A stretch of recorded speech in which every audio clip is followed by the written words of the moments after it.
A well-regulated militia being necessary to the security of a free state. The right of the people to keep and bear arms shall not be infringed. Thank you for tuning into another edition of Bearing Arms Cam and Company. My name is Cam Edwards.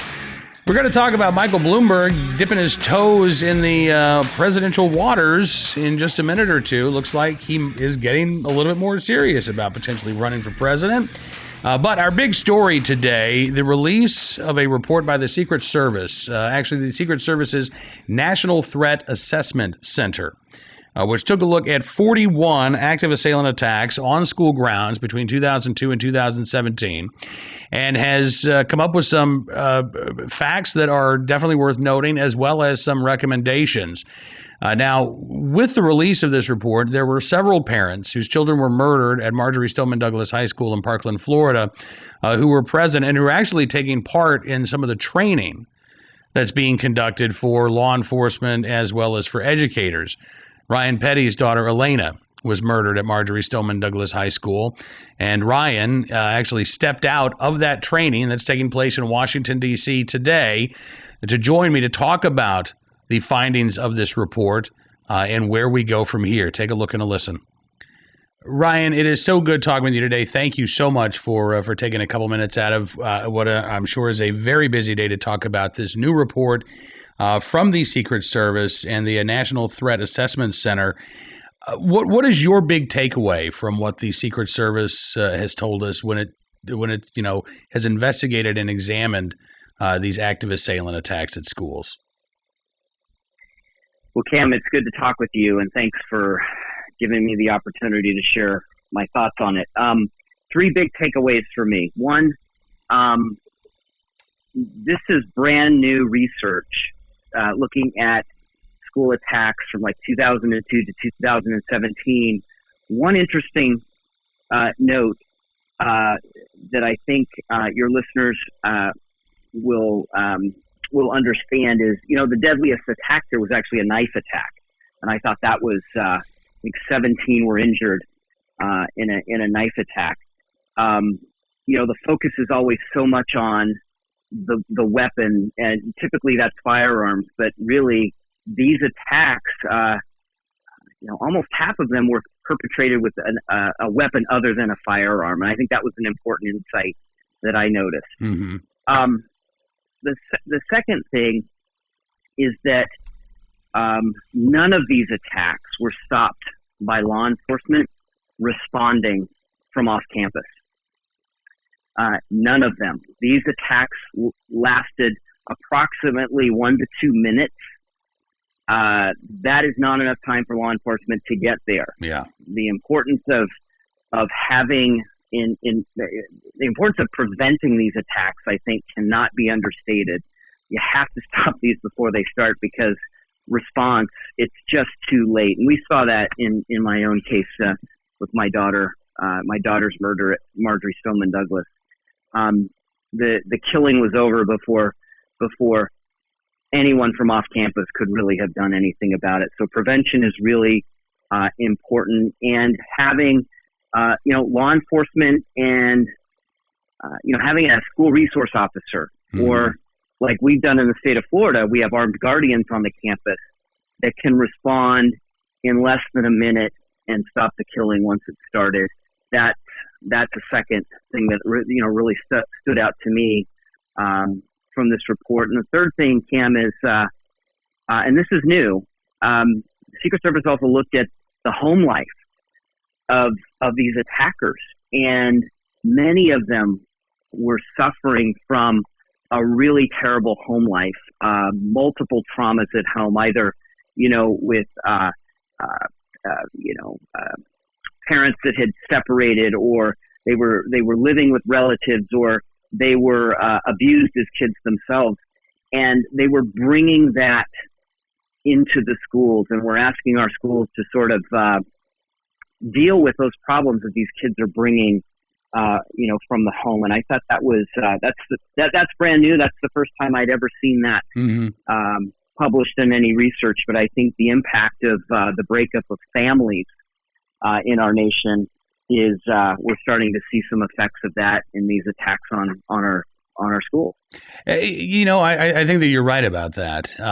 And I know that the Secret Service didn't get into things like armed school staff or the Guardian program. This was about the data and what they had collected. But going back to what you had just talked about a moment ago, I think that one of the big takeaways for hopefully everybody reading this report is, as you say, the time that it takes for these attacks to start and conclude is such a short amount of time that you really do need that first line of defense, whether it's a school resource officer, whether it's a guardian, or perhaps even both. In certain circumstances, that seems to me to be a very clear takeaway from this report, that there needs to be that immediate response when one of these attacks occur. But again, one of those other big takeaways is that these attacks, by and large, are preventable. Correct? Almost every case. There were 41 attacks studied. We couldn't find one of them that wasn't preventable. There were disturbing behaviors displayed by all of these attackers. There were people that were aware of their intentions. There were signs. There were opportunities to prevent these attacks and, quite frankly, change the course of not only those that were victims, but also the lives of these attackers. Quite frankly, could have been steered in a different direction. And so the training that is going to take place as a result of this report. Now, what are educators and law enforcement officers going to be learning from this report? What are some of the warning signs that they should be looking out for, and that, frankly, we as parents should be looking out for as well? Yeah, there's several disturbing behaviors. They call it a constellation of behaviors, and it really requires a holistic view of the student and what's going on in the life of that student.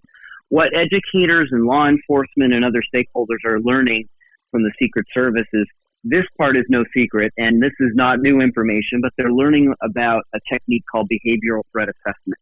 It's the way the Secret Service protects our elected leaders, like the president. They spend as much effort in prevention, doing these threat assessments on potential attackers of the president, let's say, as they do in sort of the physical countermeasures. The director of the Secret Service spoke this morning to the group of about 1,000 of these law enforcement and educators and other stakeholders, and he mentioned that he views these preventative techniques like behavioral threat assessment as important as the physical countermeasures that we've seen and heard about in movies. The way they protect the president, they view those as equally important. And so that's what these law enforcement officers, these school resource officers, these educators and educational administrators and others are learning today. They're learning about behavioral threat assessment. They're learning how to do that process with fidelity. And in the case, of my own daughter's murder in Marjory Stoneman Douglas, the attacker was the subject of a botched threat assessment. Yeah. This was a unfortunate school district, didn't understand threat assessment process, didn't have training in place. The administrators responsible for the threat assessment were unfamiliar with the process, unfamiliar with the tool, the website or software that was supposed to be used, and they didn't complete the threat assessment. And had they done that, Cam, I don't know if you and I'd be talking today, to be quite honest, because right. I don't think Marjory Stoneman Douglas would have happened. And that, Ryan, it is heartbreaking to hear you say that, because again, we can have these tools, but if they're not used, and if the warning signs go ignored, then it doesn't matter how much data we might have if that information is never acted on. The consequences are disastrous. They have been certainly for me and for my family. They've been for our community. But again, these threat assessments are where we learn. The focus right now on the gun control side of argument of school safety has been about background checks, right? Background checks do no good if you don't understand, if you haven't done the work ahead of time to understand what's going on in this attacker's life and whether or not they've committed a crime. And if they have committed a crime, to put them through the criminal justice process so they have a record, so a background check might be effective. None of that matters. None of that will have any impact if you haven't taken the steps earlier to do prevention. And if you can't prevent the attack, then you got to get these attackers into the criminal justice system where they have a record and they're not eligible to purchase a weapon and carry out their attacks. How big a sea change do you think it is going to be for school districts around the country to fully adopt and buy in to these strategies suggested by this new report?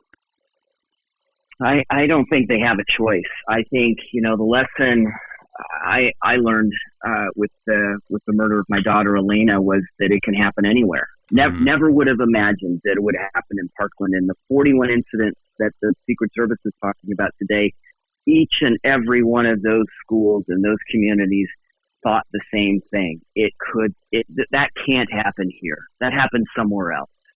And so those responsible for the safety and security of our nation's schools and our children and the staff and teachers at those schools need to take this responsibility. I hope we see a change. It cannot be the same old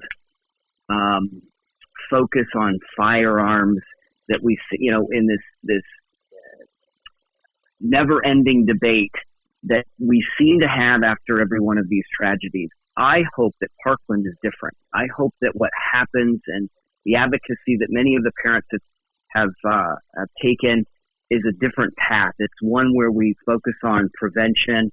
It's one where we focus on other ways of preventing these school and quite frankly, public space attacks that does not restrict the freedoms and rights of those of law-abiding citizens, but actually focuses on the real problem and works on prevention. I mean, honestly, Ryan, it sounds like that not only is the constitutional thing to do, but it is the most effective thing to do, rather than try to ban our way to safety and pass all of these gun control measures to actually deal with those specific individuals, the relatively few individuals that they are, but to identify and to address those individuals and their behavior. That seems like it is far more effective than passing a quote unquote universal background check measure and expecting that that's going to stop perhaps a juvenile even from illicitly obtaining firearms. I guess the irony for some, Cam, is that, and you said it a moment ago. Look, we can protect our freedoms. We can protect the freedoms that are recognized, our God-given freedoms that are recognized in the Constitution. We can protect those and keep our society safe. This report, I'm excited because I think this has the recommendations and data that support that. And I think we have to take a fresh approach and a different path than we have in these previous tragedies. And I think we can respect our rights, and I think we can keep people safe. Talking again with Ryan Petty. And Ryan, you're going to be hitting the road and going out and helping take part in this training over the next few days? We are, over the next several weeks, we'll be in Chicago, Los Angeles, and Miami for 2-day trainings along with the Secret Service and helping them promote the research that they've done and the recommendations that they've put forward. Again, I think all of it, I'm excited. I'm appreciative of the work that the Secret Service does. I appreciate the approach they take to proactive prevention measures to keep our elected leaders safe. And I think if we'll just listen to them, we can keep our nation's schools safe. We can keep our nation's public spaces safe also. Well, God bless you for what you're doing, Ryan. When you get back home in a few weeks, I'd love to talk with you again and maybe talk more about how these training sessions went around the country if you've got time. I'd love to. Absolutely. Thank you so much, sir. And again, thanks for being on the program today. Thank you for everything that you're doing to help protect our schools and our communities. And we look forward to talking to you again very soon. Thank you, Cam. I do appreciate Ryan joining us today, and I'm looking forward to talking with him here in a couple of weeks when he gets back home. But, again, just to reiterate a couple of things that he said that I think are really, really important. You can't just try to ban the guns because it's not just firearms that are being used in these attacks, right? That's the first thing. You have to have a response there on campus. You can't wait for officers to arrive from off campus because it'll be too late. And you can identify and you can actually help and deal with those individuals who do pose an actual threat. Those individuals can be identified. Frankly, there are going to be people who will be identified not even as a threat, who also are going to need some help. And hopefully those assessments can provide those resources and the opportunities to reach out and engage with those individuals before they actually pose a threat to human life. Michael Bloomberg certainly poses a threat to the right to keep and bear arms, and it looks like he is getting a little bit closer to a formal declaration of running for president. Today is the deadline to file for the Democratic primary in Alabama in 2020, and indications are that Michael Bloomberg will, in fact, file the paperwork to be on the ballot as a candidate in the Alabama primary. I know, I'm trying to imagine how many people will vote for Michael Bloomberg in the Alabama Democratic primary. Can't imagine it's going to be too many. And this does not mean, by the way, that Michael Bloomberg has formally launched a presidential campaign. He is not. But if you're thinking about it, you've got these deadlines that are coming up here. And so you might as well pay the filing fee. You might as well put yourself out there, even if you have not formally launched a presidential run.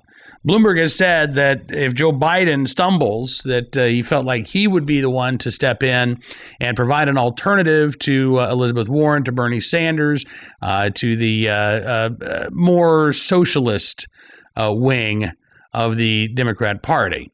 I still think ultimately Michael Bloomberg decides not to get in unless his ego just gets in the way of his common sense and he says, I'm the one to do this. I alone can win the election. Then I guess all bets are off. But honestly, I don't see a big space for Michael Bloomberg in the Democratic primary. If Joe Biden is in fact stumbling, and Michael Bloomberg thinks that leaves room for a quote-unquote moderate voice, because he actually believes that he's a moderate voice, I don't see it. It seems to me that Elizabeth Warren, Bernie Sanders, that's where the energy and the base is right now. So Michael Bloomberg coming in, sure, he's got his anti-gun bona fides, but so what? Every candidate running for president as a Democrat is anti-gun. Michael Bloomberg's the one leading a gun control group, but every one of them is anti-gun. There is no pro-gun candidate there, so Michael Bloomberg doesn't stand out, even as head of Everytown for Gun Safety and the backer behind Moms Demand Action.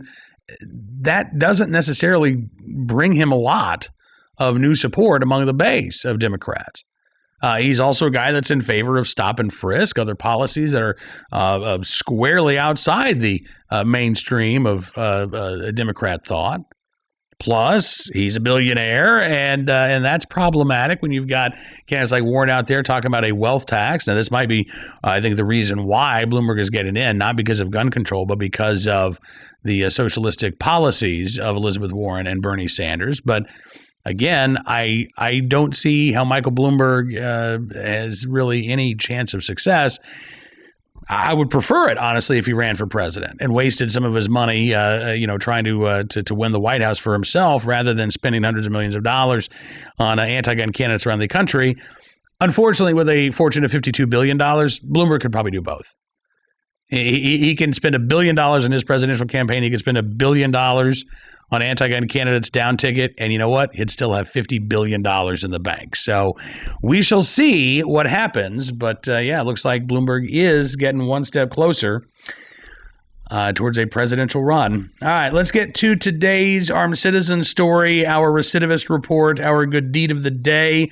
We'll start with our recidivist report, a continued series in Nashville, Tennessee that's worth paying attention to. I actually talked about this last week. It's a series called Broken. And it is looking at the juvenile justice system and the failures of the juvenile justice system there in the state of Tennessee. This is the latest headline from WSVM News Channel 5 in Nashville. Even juvenile homicide suspects still on the streets getting guns. What they are finding is that juveniles who have been charged with things like murder are, in fact, getting a slap on the wrist. They're put right back out on the streets. They're not being held and bound over for trial. One case that they mention, 16-year-old Myesha Brown, who was arrested in September of 2017 for handgun possession. A week later, News Channel 5 says the charge was retired and she was released on intensive gang probation. 6 weeks later, police say she shot and killed Ruxin Wang. One police officer said, with a youth being arrested for firearms, we know that there needs to be a consequence to that. The lieutenant with an anti-gang task force there in Nashville said that juveniles should face at least 30 days in detention if caught with a gun. Juvenile court judge Sheila Calloway says, no, because they're not going to learn their lesson. That's not how teen brains work.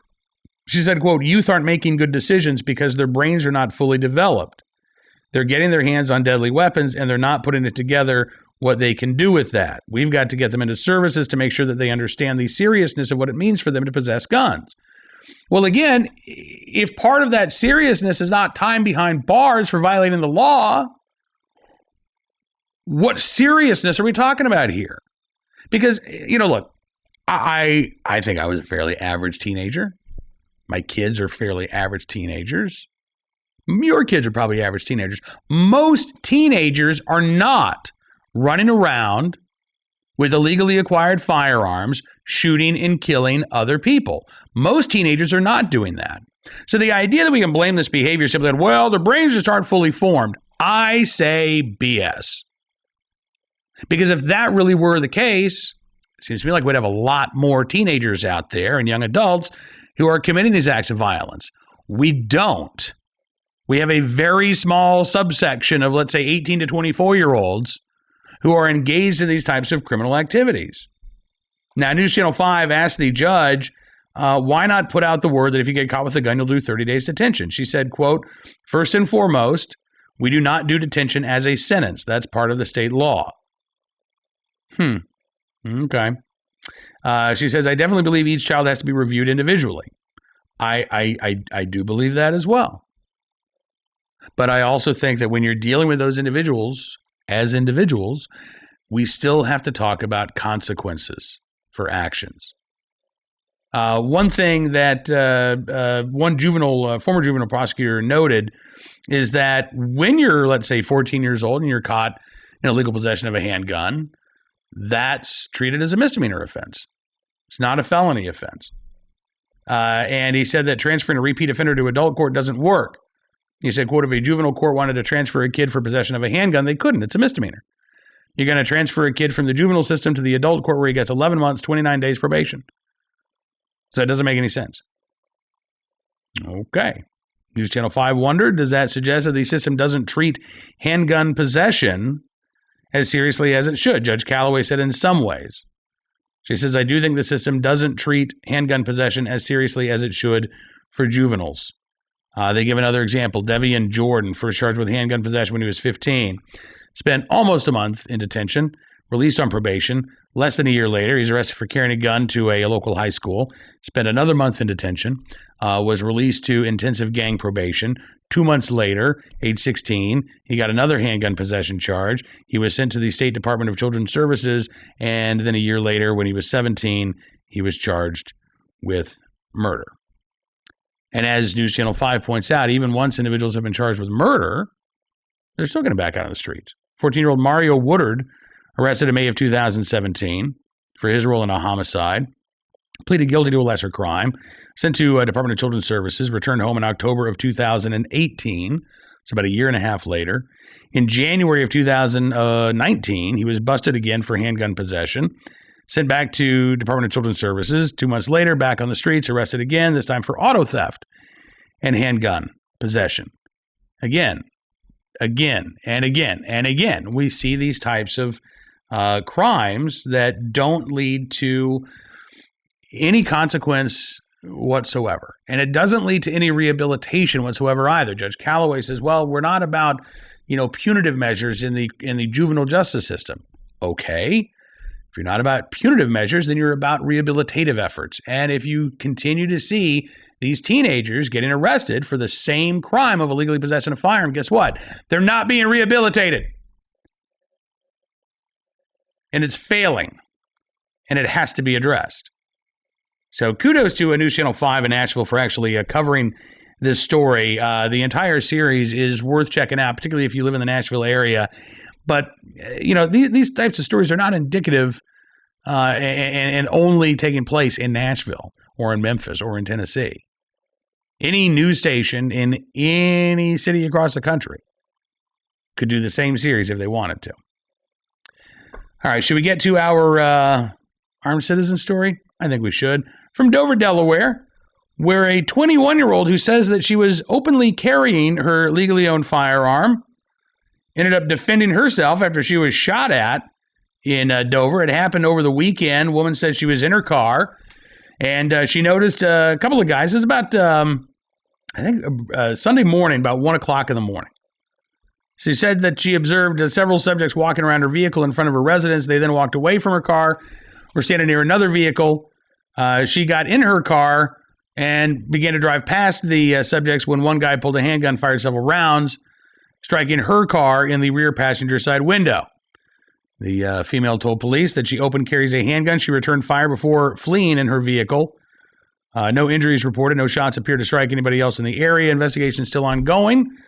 Looks like a case of self-defense. We'll try to follow up with any more details as they become available. And finally today, our good deed of the day from Helena, Alabama, where neighbors and an off-duty officer came to the aid of a individual in distress. Mary Pat Pompu, who's a retired CRNA, heard a knock at her front door. It was a contractor who had been hired to do some work on her home, and his partner was having a heart attack there in their truck. Pompu says his coworker came running over from the truck, banged on my door, said, "Can you call 911?" So she did, but then she ran outside as well and began performing CPR on the individual who was not breathing at that point. She said, at that time, my neighbor, Brad Flynn, who's a lieutenant with the Helena Police Department, heard the call on the radio. He happened to be at home. Flynn said, "Oh my God, that's right across my street." So I ran down the driveway. I saw Mary Pat with a gentleman on the ground. I knew immediately I needed to do something to help. Officer Mike Nelson, who was on duty patrolling in the area, he shows up moments later with a CPR mask. Lieutenant Flynn said that, he was happy to be there in the right place at the right time. He normally wouldn't be home that time of day. But he gives all the credit in the world to his neighbor, Mary Pat. Said that, quote, she was a rock star. You can tell that she had the situation well under control. He said we worked well together. It was real calm. We knew exactly what needed to be done. We just went into that gear and kept working. The good news is the gentleman who was suffering from cardiac arrest was taken to a local hospital. He is recovering. He did have surgery, but hopefully he is going to be okay and in the right place at the right time and willing and able to do the right thing. Boy, we got a lot of folks there. Mary Pat Pompu and Lieutenant Brad Flynn with the Helena Police Department. We thank you both for your good deeds. That is going to do it for this edition of Bearing Arms. Cam and Company, thank you again for being a part of the program today. Don't forget, you can subscribe to the program as a podcast at Apple Podcasts, Spotify, Stitcher, townhall.com's podcast page. We'll be back Monday. We've got a great interview with Kevin Dixie from No Other Choice Firearms coming up. And, of course, more of the day's top Second Amendment news and information. Don't forget as well, you can upgrade your Bearing Arms experience by becoming a VIP member. Yes, you can just click the link at bearingarms.com to find out more details. We certainly do appreciate your support. Have a wonderful weekend. We'll be back here soon with the latest Second Amendment news and information from all across the nation here on Bearing Arms, Cam and Company.